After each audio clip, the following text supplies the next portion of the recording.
Assalamualaikum warahmatullahi wabarakatuh. Salam sejahtera.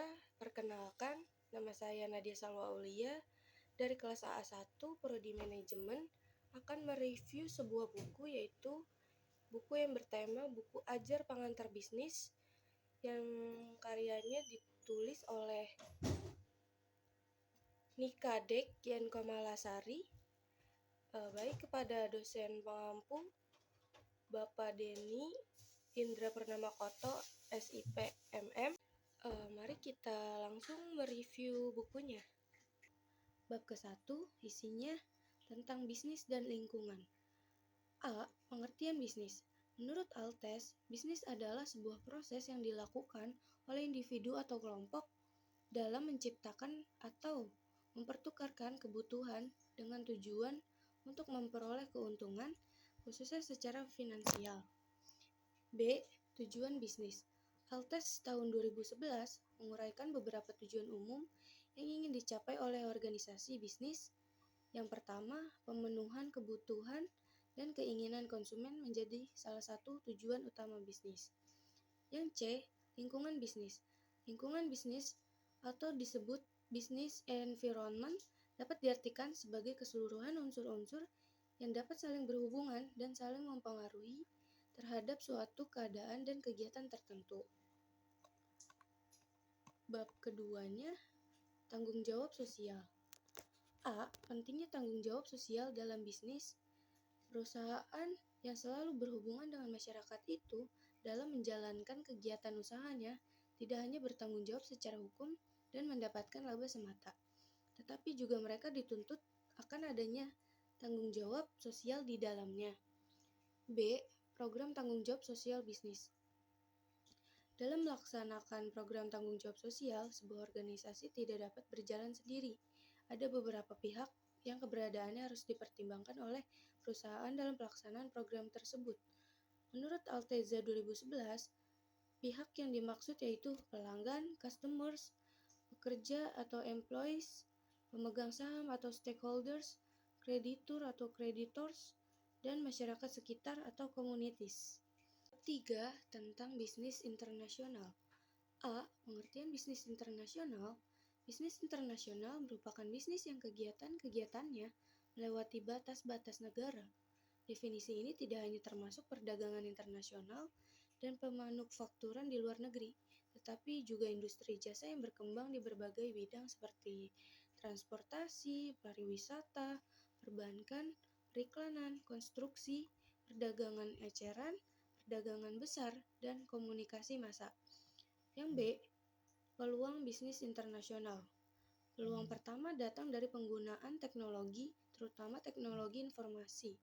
Teknologi internet menjadi kekuatan terbesar dalam bisnis internasional. Yang C. Hambatan dalam bisnis internasional. Alteza 2011 menguraikan hambatan-hambatan yang dihadapi dalam menjalankan bisnis internasional seperti berikut. 1. Perbedaan sosial dan budaya. Yang kedua, perbedaan ekonomi. Yang ketiga, perbedaan hukum dan politik. Bab 4 itu tentang badan usaha. A.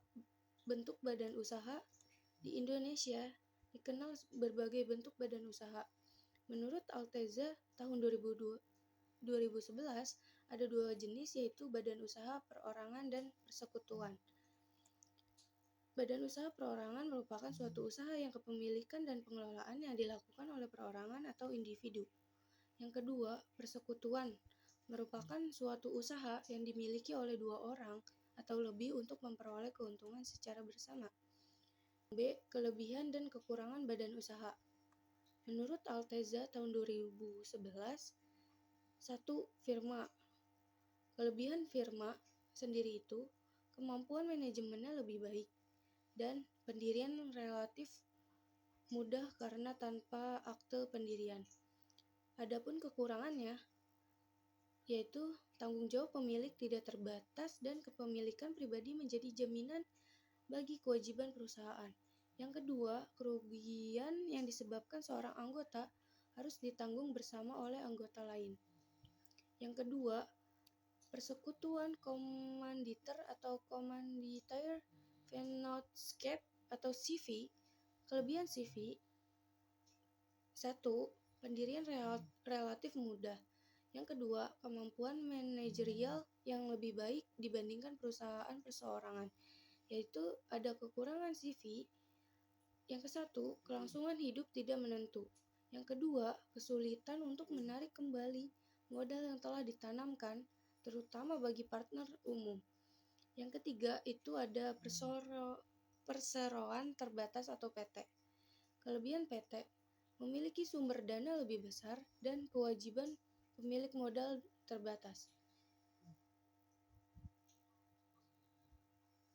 Yang keempat, perusahaan perorangan.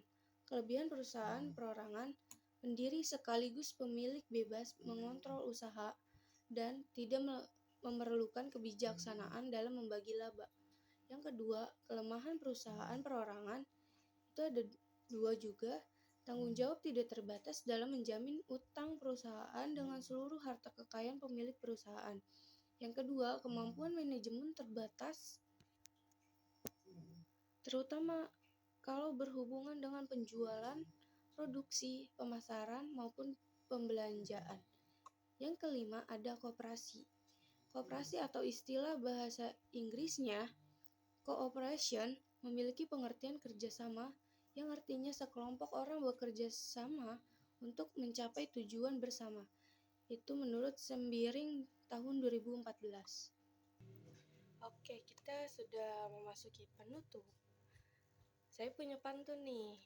Nonton TV sambil bernyanyi, bahwa kakak juga kecapi, niat hati hanya ingin berbagi, jika ada yang salah, I'm sorry.